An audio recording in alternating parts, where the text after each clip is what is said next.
Permaneciendo fiel en el ministerio. 9 convicciones esenciales para cada pastor. Introducción. 4 generaciones sucesivas de mis antepasados inmediatos incluyeron hombres que sirvieron fielmente al Señor como pastores. 2 de ellos, mi padre y abuelo, aún vivían y estaban comprometidos en el ministerio a tiempo completo cuando yo nací, y su constante dedicación en servir a Cristo tuvo un efecto perdurable en mí. Mi abuelo murió de cáncer cuando yo aún era niño. Recuerdo vívidamente que antes de la enfermedad le impidiera ya predicar, él había preparado un sermón titulado Registros Celestiales. Lo único que lamentaba mientras yacía en su lecho de muerte era que no iba a tener la oportunidad de predicar ese último sermón. Papá mandó imprimir copias del manuscrito y las distribuyó en el funeral. Así que mi abuelo predicó desde el cielo un sermón acerca del cielo. Mi padre sirvió fielmente al Señor hasta que murió a los 91 años de edad. Lo observé y aprendí de él a lo largo de los años. Llevó literalmente una vida de ministerio fiel y me transmitió un rico legado de ministerio consagrado. Su influencia en mí es inmensa. Cuando me inscribí en el seminario siendo joven, papá me presentó al doctor Charles Lee Feinberg, quien en ese momento era la autoridad evangélica principal en hebreo, historia judía y estudios del Antiguo Testamento. El doctor Feinberg creció como judío ortodoxo y lo educaron para ser rabino antes de convertirse a Cristo. Tenía un doctorado en arqueología y lenguas semíticas. Amaba las escrituras y se interesó especialmente en mi persona. Su enseñanza y estímulo fueron invaluables para mí durante esos años en el seminario. Así que fui muy bendecido con varios mentores cercanos y altamente calificados que me ayudaron a prepararme para el ministerio. Estoy en deuda con todos ellos y profundamente agradecido por todo lo que me enseñaron. Pero cuando la gente pregunta quién ha sido mi mayor influencia y modelo en el ministerio pastoral, tengo que reconocer que es el apóstol Pablo. Durante mis primeros años en el ministerio me cautivó el poder de su ejemplo. Siempre me he visto como una especie de versión moderna de Timoteo, intentando dar lo mejor, aunque a menudo frustrado por mis propios fracasos, para aprender de Pablo y emularlo, especialmente su valor, fidelidad, profundo amor por Cristo y disposición de soportar en soledad. De todas las palabras que Pablo nos dejó bajo la inspiración del Espíritu Santo para que las consideremos, el texto que ha causado la impresión más indeleble en mi corazón es 2 Timoteo 4, 6 al 8, la última delegación de fe registrada del apóstol antes de entregar su vida por causa del Evangelio, justo después de animar a Timoteo con las palabras cumple tu ministerio, versículo 5. Pablo escribe, yo ya estoy para ser sacrificado y el tiempo de mi partida está cercano. He peleado la buena batalla, he acabado la carrera, he guardado la fe. Por lo demás, me está guardada la corona de justicia, la cual me dará el Señor, juez justo, en aquel día, y no solo a mí, sino también a todos los que aman su venida. Llegar al final de la vida y poder decir todas esas cosas con tanta seguridad es excepcional. En el caso de Pablo, es especialmente extraordinario. Esto es más un regocijo que una elegía, pero viene de la pluma de un apóstol cuyo total desdén por jactarse era bien conocido. El constante rechazo de Pablo a exaltarse es evidente en todas sus epístolas. Por eso, esta declaración final de triunfo debe leerse como una expresión de profunda gratitud, paz permanente y gran alivio. No es de extrañar. Tal vez ningún otro ministro ha enfrentado tantas dificultades, oposición tan grande o sufrimiento tan implacable como el apóstol Pablo. Sin embargo, él siguió a Cristo con fidelidad inquebrantable hasta el último momento. He aquí el modo en que resumió su experiencia ministerial. Pablo afirma que sirvió al Señor, en trabajos más abundantes, en azotes sin números, en cárceles más, en peligro de muerte muchas veces. De los judíos 5 veces he recibido 40 azotes menos uno. 3 veces he sido azotado con vara, una vez apedreado, 3 veces padecido naufragio. Una noche y un día he estado como náufrago en alta mar, en caminos muchas veces, en peligros de río, peligro de ladrones, peligro de los de mi nación, peligros de los gentiles, peligros de la ciudad, peligros en el desierto, peligros en el mar, peligros entre falsos hermanos, en trabajo y en fatiga, en muchos desvelos, en hambre y sed, en muchos ayunos, en frío y en desnudez, y además de otras cosas, lo que sobre mí agolpa cada día la preocupación por todas las iglesias. 2 Corintios 11, 23 al 28. A pesar de todas estas dificultades, Pablo seguía dedicado a Cristo cuando exhaló su último aliento. Asombra que cuando acabó la carrera no hubiera multitudes terrenales que le celebraran el triunfo. Nadie le concedió un trofeo. Nadie lo aclamó ni le reconoció sus logros. También es notable que cuando comenzó a escribir sus últimas palabras registradas, su segunda epístola a Timoteo, Pablo no parecía triunfante en absoluto. Desde una perspectiva humana, se puede apreciar una soledad generalizada en ese último capítulo de la epístola final del apóstol. El mundo ingrato estaba a punto de decapitarlo. La vida del apóstol iba a terminar en forma ignominiosa. Este hombre incansable, que escribió una parte importante del Nuevo Testamento, también había plantado más de una docena de iglesias estratégicas y había preparado a muchos otros pastores, evangelistas y misioneros. Personalmente había llevado el Evangelio a multitudes a través de la región mediterránea, desde Jerusalén, Antioquía hasta Roma. Pero Pablo ahora iba a morir prácticamente solo. Según todas las apariencias terrenales, este era un final trágico para una vida decepcionante. No obstante, Pablo mismo tenía una perspectiva mejor y más celestial. No estaba frustrado ni desilusionado. Justo antes de entregar su vida por el Evangelio, el apóstol Pablo escribió esta última epístola inspirada a Timoteo, el protegido a quien le entregaría la batuta.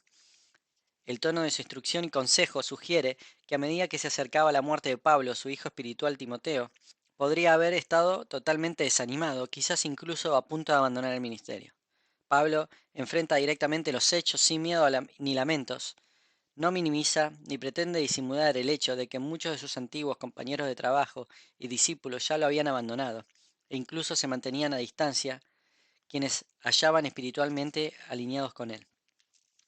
El apóstol prácticamente comenzó esa epístola final a Timoteo escribiendo: ya sabes esto, que me abandonarán todos los que están en Asia. 2 Timoteo 1:15. Luego, en el último capítulo, agregó detalles. Demas me ha desamparado amando este mundo y se ha ido a Tesalónica. Crescente fue a Galacia y Tito a Dalmacia. Solo Lucas está conmigo. Toma Marcos y tráele contigo, porque me es útil para ministerio. A Tíquico lo envié a Éfeso. Trae cuando vengas el capote que dejé en Troas en casa de Carpo y los libros, mayormente los pergaminos. Alejandro el calderero me ha causado muchos males. El Señor le pague conforme a sus hechos. Guárdate tú también de él, pues en gran manera se ha opuesto a nuestras palabras. En mi primera defensa, ninguno estuvo a mi lado, sino que todos me desampararon. No les sea tomado en cuenta. Capítulo 4, 10 al 16. Lo que me sorprende es que Pablo no estaba frustrado ni amargado por toda esa adversidad. Es más, veía circunstancias como una ocasión para dar gloria a Dios. Sus palabras siguientes fueron: pero el Señor estuvo a mi lado y me dio fuerzas para que por mí fuese cumplida la predicación y que todos los gentiles oyesen. Así fui librado de la boca del león, y el Señor me librará de toda obra mala y me preservará para su reino celestial. A Él sea la gloria por los siglos de los siglos. Amén. Así, Pablo se mantuvo fiel hasta el final, perseveró por puro amor al Señor, por el simple gozo de obedecer con sus esperanzas puestas firmemente en el cielo. Tal actitud es la clave para cualquiera que busque ser un ministro fiel de Cristo. Pablo expresó: sed imitadores de mí, así como yo de Cristo. Este es un mandato que he aprendido sobre mi corazón y conciencia durante todos los años que he estado en el ministerio. Una pregunta en la que he reflexionado mucho es: ¿cómo alguien hace eso? ¿Cómo puede una persona pasar por todos los reveses ministeriales que experimentó Pablo y mantenerse firme e inamovible, abundando siempre en la obra del Señor? ¿Cómo podemos cultivar esa clase de compromiso? ¿Cómo podemos terminar la carrera triunfalmente cuando nuestro rumbo está plagado de obstáculos que parecen insuperables? En todo fuimos atribulados, de fuera conflictos, de dentro temores, según los describe el mismo Pablo, 2 Corintios 7:5. Detalladas respuestas a estas preguntas las resume el mismo apóstol, 2 Corintios 4. Este es el capítulo principal que deseo explorar en este pequeño libro. Trasfondo de 2 Corintios. El apóstol Pablo escribió su segunda epístola inspirada a los corintios durante el periodo en su ministerio en que tenía todos los motivos para estar desanimado. Había fundado la iglesia en Corinto y había estado allí como pastor durante 18 meses, Hechos 18:11. Su obra misionera lo impulsó a seguir adelante, pero él se mantuvo en contacto directo con los corintios. Su primera epístola inspirada a esa iglesia constituye un informe extenso y detallado de varios problemas que atribulaban a la congregación. Se trataba de una agotadora serie de cuestiones pastorales muy difíciles, pero Pablo responde a cada tema con bondad paternal, abundante sabiduría y sencilla claridad. Pese a todo, muestra una preocupación profunda y auténtica por los corintios. El apóstol se muestra paciente, servicial, consolador, la personificación de un pastor con un gran corazón que conocía de veras a las ovejas y las amaba. Sin embargo, cuando Pablo escribió 2 Corintios, era objeto de intensos ataques en Corinto por parte de algunos propagadores de falsas doctrinas, falsos apóstoles, que habían aparecido durante la ausencia de Pablo y se habían infiltrado en la iglesia de Corinto. Esos falsos maestros hacían todo lo posible por destruir la reputación de Pablo. Con agresividad intentaban socavar la influencia del apóstol en esa iglesia, ya que la enseñanza de esos individuos era una corrupción del Evangelio. Representaba una grave amenaza para la salud espiritual y testimonio de la iglesia de Corinto. Los falsos apóstoles habían centrado su ataque personalmente en Pablo. Tanto su carácter como el contenido de su enseñanza estaban bajo inclemente asalto. Por tanto, se vio obligado a defenderse, y lo hace en una forma interesante, no jactándose de sus propios logros ni tratando de enaltecerse, sino exaltando a Cristo en tal manera que puso al descubierto la hipocresía y las falsedades interesadas de los falsos maestros. Lo esencial y básico de la defensa de Pablo se resume en 2 Corintios 4:5. No nos predicamos a nosotros mismos, sino a Jesucristo como Señor, a nosotros como vuestros siervos por amor de Jesús. Esa es una declaración breve del llamado y la comisión de todo verdadero ministro. El Evangelio es un mensaje acerca de Cristo, quien en todo momento debe ser el enfoque singular del mensaje que proclamamos. Los falsos apóstoles y asalariados siempre parecen encontrar una manera de cambiar la atención hacia sí mismos. Se convierten en el personaje central de toda la anécdota, se pintan como los héroes de cada historia que cuentan. Por tanto, hacen de su predicación poco más que una exhibición de sus propios egos. Los púlpitos de hoy están llenos de hombres que constantemente predican acerca de ellos mismos. Nadie, mucho menos los corintios, podían acusar legítimamente al apóstol Pablo de hacer eso. He aquí el modo en que describió su ministerio en Corinto. Me propuse no saber entre vosotros cosa alguna, sino a Jesucristo y a este crucificado. 1 Corintios 2:2. A pesar de que la audiencia exigía algo más, Pablo predicaba a Cristo. Porque los judíos piden señales y los griegos buscan sabiduría, pero nosotros predicamos a Cristo crucificado. En Gálatas 6:14 afirmó, lejos de mí esté gloriarme, sino en la cruz de Cristo.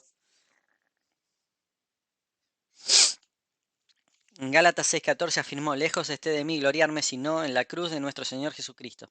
Esa era la perspectiva del apóstol Pablo. Escribió, no nos predicamos a nosotros mismos. Es probable que Pablo tuviera en mente las palabras de Jeremías, de la profecía del Antiguo Testamento acerca de los profetas que hablaban por imaginación propia. Así ha dicho Jehová de los ejércitos, no escuchéis las palabras de los profetas que os profetizan, os alientan con vanas esperanzas, hablan visión de su propio corazón, no de la boca de Jehová. El que habla por su propia cuenta, su propia gloria busca.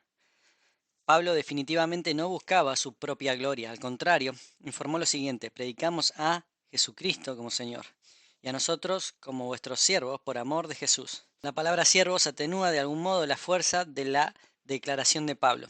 No se describe como un mayordomo vestido de gala o un mesero en un restaurante elegante. La palabra que usa significa esclavos, propiedad humana, alguien que legalmente pertenece a otro. El apóstol reconoce que ha sido comprado por un precio y que ya no se pertenece a sí mismo. Esa convicción fue el punto de partida de toda la filosofía ministerial de Pablo. Al dar a conocer su filosofía en 2 Corintios 4, Pablo nos brinda una respuesta detallada a la pregunta de cómo se mantuvo fiel en medio de tanta adversidad. Empieza el capítulo con una triunfante declaración, por lo cual teniendo nosotros este ministerio según la misericordia que hemos recibido, no desmayamos. Notemos primero la última frase en el versículo, no desmayamos. El versículo 16 repite exactamente las mismas palabras. Entonces, el breve testimonio que Pablo da en este capítulo está asociado con idénticas afirmaciones sobre su determinación a servir a Cristo sin desmayar. Las traducciones al español tienden a subestimar lo que Pablo estaba diciendo. La Biblia de las Américas dice, no desfallecemos. Las traducciones modernas típicamente declaran, nunca nos damos por vencidos, o algún equivalente cercano. El verbo griego que Pablo usa, ekakeo, es una combinación de dos palabras comunes. La primera es una forma de la preposición en, la cual indica encontrarse en un estado de reposo o rendición en o en medio de algo. La raíz principal es un sustantivo, kakeo, que significa maldad o depravación.